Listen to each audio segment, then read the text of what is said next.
नमस्कार दोस्तों, मैं अंकुर उपाध्याय स्वागत करता हूं आप सभी का एक बार फिर से अपनी नई वीडियो में।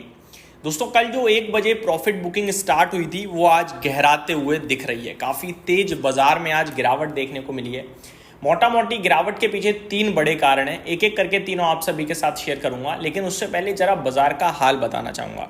3:09 का समय हो रहा है। निफ्टी करीब 250 पॉइंट्स नीचे है और 24,900 पे ट्रेड कर रहा है। आज का लो है 24,825 का, यानी नीचे से करीब 75 पॉइंट्स की रिकवरी भी आई है। उसके बावजूद 250 पॉइंट नीचे है।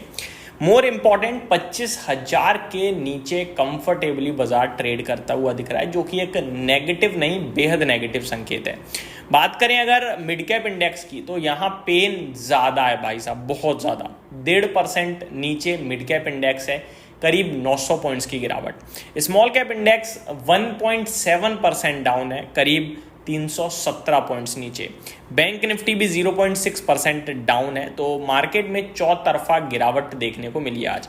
मार्केट ब्रेथ का हाल बहुत ही ज़्यादा बुरा है। 566 शेयर्स पॉजिटिव ट्रेड कर रहे हैं, जिसके सामने 1920 शेयर्स नेगेटिव ट्रेड कर रहे हैं एनएससी पे।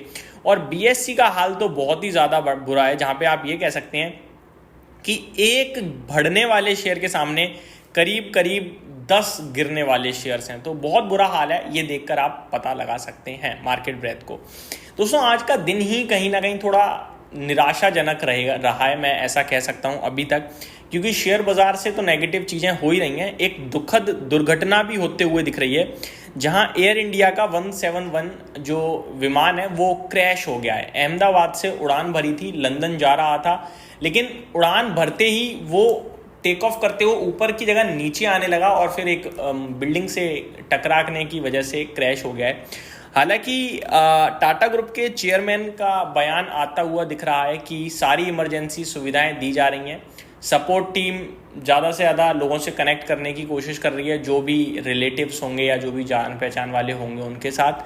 और आप थोड़ी सी कहीं ना कहीं ये बहुत ज़्यादा बड़ी नेगेटिव चीज़ होते हुए दिख रही है। और इसी की वजह से उन्होंने अहमदाबाद से जो प्लेन्स उनके ऑपरेशन काम काज चल रहा था उन्हें रोक भी दिया है अभी एयर इंडिया की तरफ से। ये कुछ बड़ी चीज़ें आते हुए दिख रही हैं। आगे बढ़ते हैं दोस्तों। सेक्टर स्पेसिफिक बात करूँ तो एक भी ऐसा सेक्टर नहीं था जो हरे निशान में हो। हाँ, बंद होते होते फार्मा जरूर है जो हरे निशान में आ सकता है, क्योंकि ये एक ऐसा क्षेत्र है जो बिल्कुल फ्लैट ट्रेड कर रहा है, ना नेगेटिव है ना पॉजिटिव है। 5 पॉइंट मात्र लाल निशान में, किसी भी वक्त हरे में आ सकता है। टॉप लूजर की लिस्ट में आज रियल एस्टेट था। बड़ी प्रॉफिट बुकिंग आते हुए दिख रही है, करीब 2% की गिरावट। एनर्जी ऑटो में भी 1.5% से ज़्यादा की गिरावट थी। तो मेटल मिड कैप सिलेक्ट 1.5% नीचे थे। एफएमसीजी क्षेत्र और पीएसयू बैंकिंग क्षेत्र में 1.25% की गिरावट थी। तो फाइनेंशियल सर्विसेज आईटी में 0.5% की गिरावट थी। Nifty bank 0.6% down, Nifty media लगभग 0.4% डाउन। तो बुरा हाल था आज बाजार का। टॉप गेनर में तानला प्लेटफॉर्म सुबह से ही 9% ऊपर बना हुआ है स्टॉक।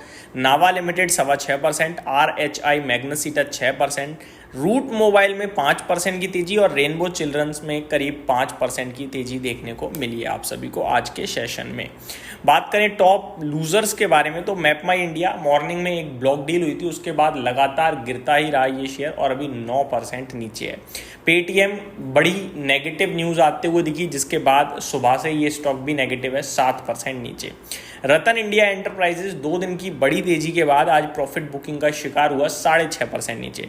सीडीएसएल की गिरावट और गहराते हुए दिखी है, 5.25% नीचे। हिंद पेट्रो 5% नीचे, क्रिजिल 5% नीचे। इरकॉन राइट्स में भी गिरावट और बीपीसीएल का शेयर भी टूटता हुआ दिखा है। तो बीएससी में, रेलटेल में भी गिरावट अच्छी खासी दिखी है आपको। बात करें निफ्टी की, तो निफ्टी में अराउंड 43 स्टॉक्स नेगेटिव हैं। टॉप लूजर श्रीराम फाइनेंस 0.3% नीचे। टाटा मोटर्स, ट्रेंड, टाइटन में भी बड़ी गिरावट देखने को मिली है। बात करें पॉजिटिव शेयर्स की, तो 7 स्टॉक्स हरे निशान में है, जिसमें टॉप गेनर डॉक्टर रेड्डी है। Apollo hospital, Bajaj Finserv, Asian paint में तेजी देखने को मिली है। अब आता हूं 3 कारणों पे। पहला कारण दोस्तों अमेरिका, जहां पे कल अमेरिका की तरफ से ईरान को लेकर कुछ नेगेटिव न्यूज़ आई और उसकी वजह से कच्चा तेल उछल गया। साथ ही साथ अमेरिका में स्कॉट बेसेंट साहब ने कहा कि अगर डेट सीलिंग के बिल को पास नहीं किया, डेट सीलिंग को अप्रूवल नहीं दिया कांग्रेस ने, तो अमेरिका रिसेशन में जा सकता है। और ये रिसेशन ये क्राइसिस 2008-9 से भी बड़ा होगा, जो कि अपने आप में डराने का काम करता है। दूसरा नेगेटिव पॉइंट अगर आप देखें तो कच्चे तेल का 5% उछल जाना, जो कि भारत के लिए बहुत नेगेटिव है, ऑब्वियस सी बात है। और तीसरा बड़ा नेगेटिव रीज़न था, आज एक्सपायरी थी 25,000 के जैसे ही नीचे निकले हम, वैसे ही एक बड़े फॉल की संभावनाएं खुल गई और सारे तेजी करने वाले ट्रैप हो गए। तो ये तीन मोटा मोटी मुझे लगता है बड़े रीजंस थे जो कि डायरेक्टली इकोनॉमी पे इम्पैक्ट डालते हैं।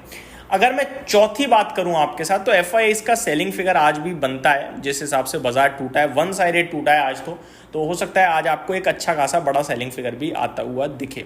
तो ये आज का बाजार था, काफ़ी सारे स्टॉक्स में ब्लॉक डील और खबरों के दम पर एक्शन था, जो मैं आप सभी के साथ पोस्ट मार्केट शेयर करूंगा। बने रहिए चैनल के साथ। Thank you so much for watching this video. Have a great day guys.